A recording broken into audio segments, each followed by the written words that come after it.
Media మిత్రులకందరికీ నా పేరు ధనంజయ రెడ్డి. క్రీడా భారతి ఆంధ్రప్రదేశ్ ప్రాంత కార్యదర్శిగా ఉంటున్నాను. నా పక్కన ఉన్నవారు మాణిక్యాల గారు, వాళ్ళు ఎక్స్ ఒలింపియన్. ఈ క్రీడా భారతి రాష్ట్ర శాఖ అధ్యక్షులుగా వ్యవహరిస్తున్నారు, వారి విశాఖపట్నం. అలాగే ఆ పక్కన ఉన్నవారు జి మహేష్ గారు, వారు ఈ విజయవాడ మహానగరానికి క్రీడా భారతి అధ్యక్షులుగా ఉన్నారు.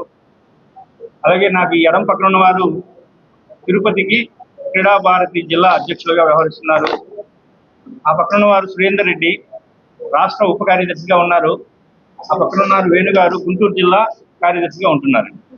క్రీడా భారతి వార్షిక యోజనలో భాగంగా ప్రతి సంవత్సరము ఏప్రిల్ మాసంలో 1వ తారీఖు నుంచి 30వ తారీఖు వరకు ఈ మెంబర్షిప్ డ్రైవ్ సభ్యత్వ నమోదు కార్యక్రమం చేస్తుందండి. దానిలో భాగంగా ఈరోజు విజయవాడ ప్రెస్ క్లబ్ లో ఈ సభ్యత్వ నమోదు కార్యక్రమాన్ని ప్రారంభించుకోవడానికి ఇక్కడికి వచ్చాము. అలాగే ఈ క్రీడా భారతి దేశం మొత్తం మీద అన్ని రాష్ట్రాల్లో కూడా ఉంది కమిటీలు. 1992లో ఈ క్రీడా భారతిని ప్రారంభించడం జరిగింది. క్రీడలని, సామర్థ్యం కలిగిన క్రీడాకారుల్ని వెలికితీసి దేశంలో అత్యున్నతమైన పురస్కారాలు అందుకోవాలని ప్రతిభ చూపించే విధంగా వాళ్ళని అనుసంధానం చేస్తూ క్రీడా సంఘాలకి వాలంటరీ ఆర్గనైజేషన్ అండి. ఇది క్రీడలు ప్రోత్సహిస్తున్న ఏకైక వాలంటరీ ఆర్గనైజేషన్, క్రీడలలో ఉన్న ఏకైక ఆర్గనైజేషన్ క్రీడా భారతి అండి భారతదేశంలో. ఇది అదేవిధంగా గ్రామీణ ప్రజలలో అందరికీ కూడా వ్యాయామం పట్ల ఆసక్తిని పెంచి ప్రాచీన క్రీడలను ప్రోత్సహించి ఆ వ్యాయామం ద్వారా అందరూ కూడా ఆరోగ్యంగా ఉండాలి, ప్రజల ఆరోగ్యంతో పాటు దేశం ఆరోగ్యంగా ఉంటుందనే కాన్సెప్ట్ తో ఈ క్రీడా భారతి ఆర్గనైజేషన్ ముందుకెళ్తుంది.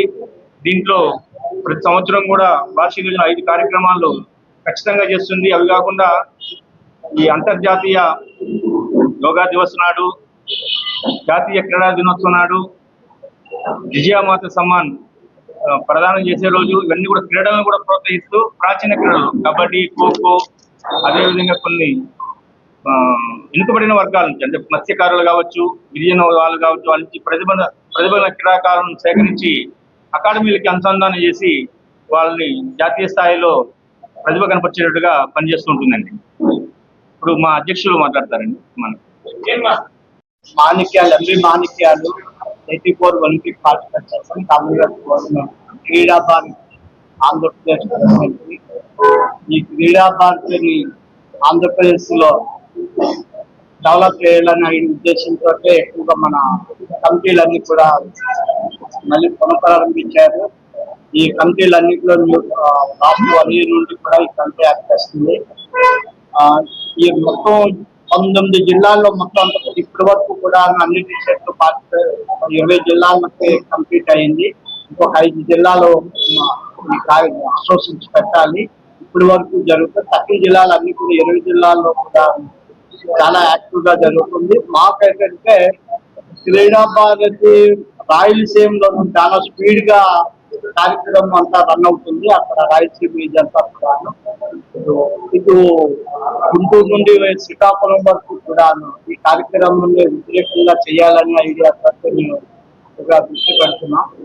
రెండోది క్రీడా భారతి మోడీ గారు తాలూకా ఉద్దేశం కానీ, ఆ తర్వాత క్రీడా భారతి తాలూకా ఉద్దేశం ఏంటంటే గ్రామీణ క్రీడలు డెవలప్ చేయాలని ఒక పాయింట్ అయితే, నేను ఈ క్రీడల్ని అన్ని కూడా ఈ క్రీడలన్నీ కూడా ఒకే గుడి కింద తీసుకురావాలి, నిస్వార్థంగా చేయాలి, ఈ దేశానికి సేవ అందించడానికి ఈ క్రీడా భారతి వంతు సహకారం చేస్తుంది.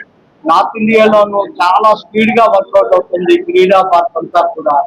ఎందుకంటే నార్త్ ఇండియాలోనూ అన్ని జిల్లాల్లో కాక అన్ని స్టేట్స్ కూడా క్రీడా భారతి పవర్ఫుల్ గా ఉంది. మనం ఇంకా సౌత్ ఇండియాలోనూ ఇంకా అంత పవర్ఫుల్ గా వస్తుందని ఆశిస్తుంది. రెండోది ఈ క్రీడా భారతి వల్ల ఉపయోగం ఏంటంటే ఈ గ్రామీణ స్పోర్ట్స్ ఎప్పుడైతే డెవలప్ అవుతుందో దేశం అంతా ఎక్కువగా డెవలప్ అవుతుంది. రేపు కామన్వెల్త్ గేమ్స్ కానీ, ఇండియన్ ఒలింపిక్ చేయాలనుకున్న కార్యక్రమాలు కానీ అవి డెవలప్ అవ్వాలంటే ఇప్పటి నుండి కూడా గ్రామీణ స్పోర్ట్స్ 1930 నుండి 35 వరకు కూడాను ఈ ఒలింపిక్, కామన్వెల్త్ గేమ్స్ డెవలప్ అవ్వాలి అంటే ఇప్పటి నుండి క్రీడా భారతి విలేజెస్ లో రావాలి. విలేజెస్ పట్ల ఉండాలి. విలేజెస్ పట్ల ఏ రోజు అయితే వస్తుందో ఆ రోజు ఇంటర్నేషనల్స్ మనకి మంచి క్లారిటీ అయిన స్పోర్ట్స్ మ్యాచ్ వస్తారని కూడా. రెండోది ఇప్పుడు గవర్నమెంట్ అంతా కూడా మనకి ఇంటర్నేషనల్ మ్యాచ్ ఎక్కువగా కండక్ట్ చేస్తే మనకి స్పోర్ట్స్ వసతులన్నీ కూడా డెవలప్ అవుతాయి. మన ఆంధ్రప్రదేశ్ లో అత్యంతో ఉన్నట్టే మనమంతా కూడా ఇప్పుడు మనకంటూ ఎక్విప్మెంట్ కానీ మనకంటూ స్టేడియంలు కానీ తక్కువ ఉన్నాయి. లేవని నేను అనడానికి ఛాన్స్ లేదు కానీ ఉన్నాయి.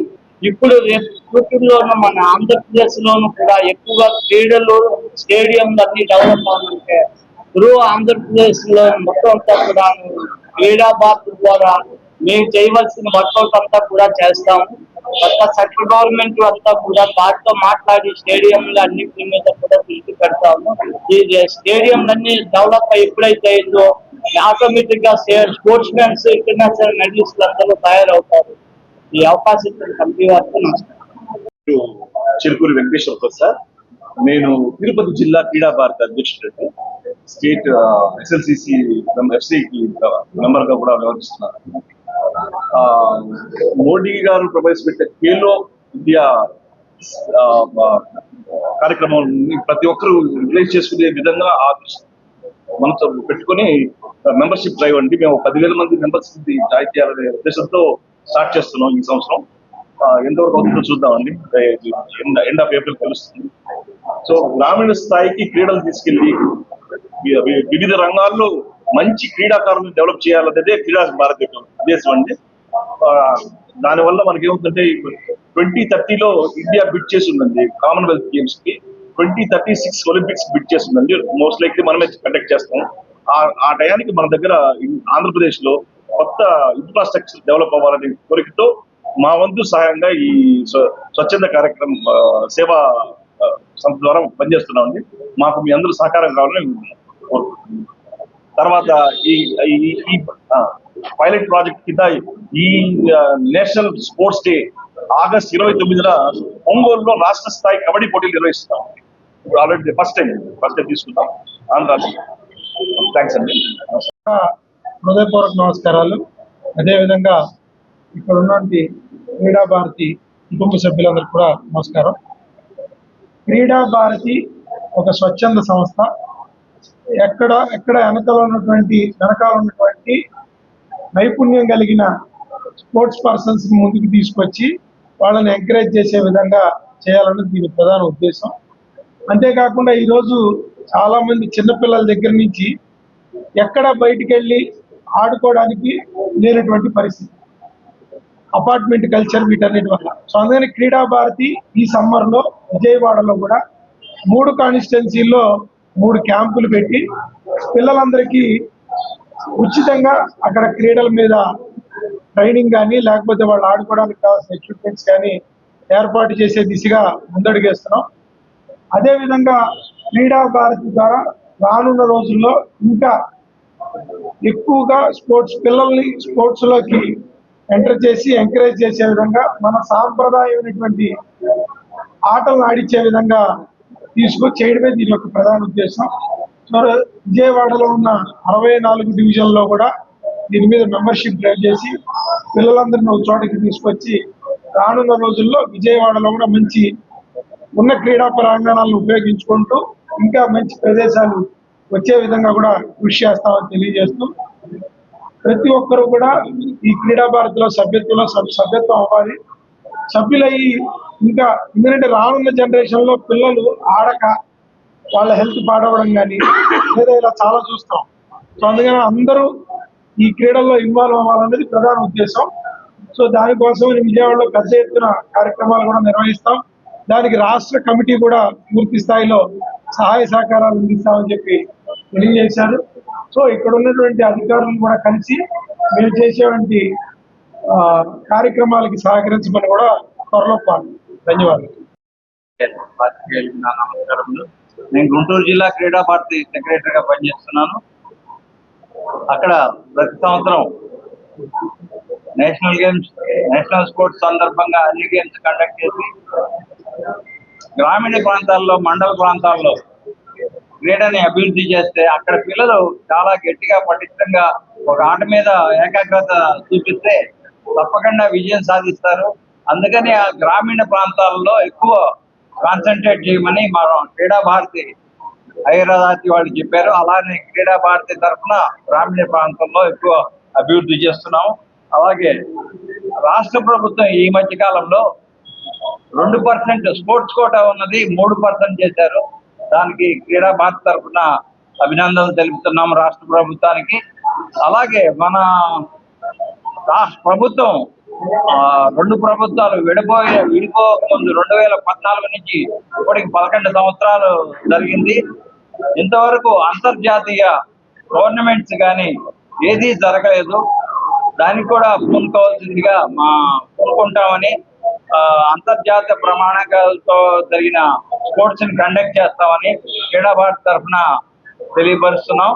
అలాగే ప్రతి ఈ నెల 1వ తారీఖు నుంచి నెలాఖరు వరకు మెంబర్షిప్ డ్రైవ్ కండక్ట్ చేస్తున్నాం. ప్రతి ఒక్కళ్ళు స్పోర్ట్స్ పర్సన్స్ అందరినీ మెంబర్షిప్ చేరి క్రీడా భారతిలో గ్రామీణ క్రీడల్ని అభివృద్ధి పరచడం.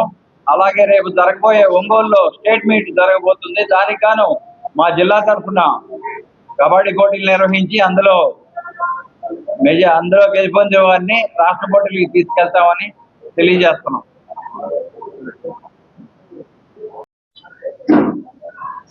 గెలవడం కూడా జరిగింది. ఏషియన్ గేమ్ లో సిల్వర్ గెలవడం జరిగింది.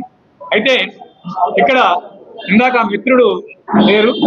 ఇందాక మిత్రుడు అడిగిన క్వశ్చన్ చాలా ఇంపార్టెంట్ క్వశ్చన్. మీరేనుకుంటారు అడిగింది. యాక్చువల్ గా ఏంటంటే ఇది స్వచ్ఛంద సంస్థ. ఈ స్వచ్ఛంద సంస్థలో కూడా ప్రజాస్వామ్యతంగా సంఘం ఏర్పడుతుంది.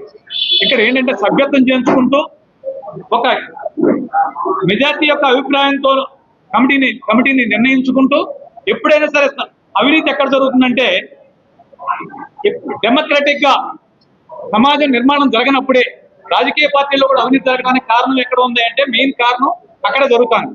డెమోక్రటిక్ గా పార్టీల నిర్మాణం జరగకపోబట్టే అవినీతులు పెరుగుతున్నాయి. అలాగే కాకుండా ఈ స్వచ్ఛంద సంస్థ డెమోక్రటిక్ గా వ్యవస్థ నిర్మాణం చేసుకుంటాంది. ఈ నిర్మాణం చేసుకుంటూ ఒక పక్కన స్వచ్ఛంద కార్యక్రమాలు నిర్వహిస్తున్నాయి. ప్రభుత్వం చేస్తున్న వాటిని ఎక్కడ లోపాలు ఉన్నాయి ఆ లోపాలని సరిదిద్దుతూ ఒక వ్యవస్థ నిర్మాణం ఆ యొక్క వాళ్ళకి మెమోరాండం ద్వారా కానీ క్వశ్చన్ చేయడం ద్వారా కానీ అవన్నీ కూడా జరుగుతుంది.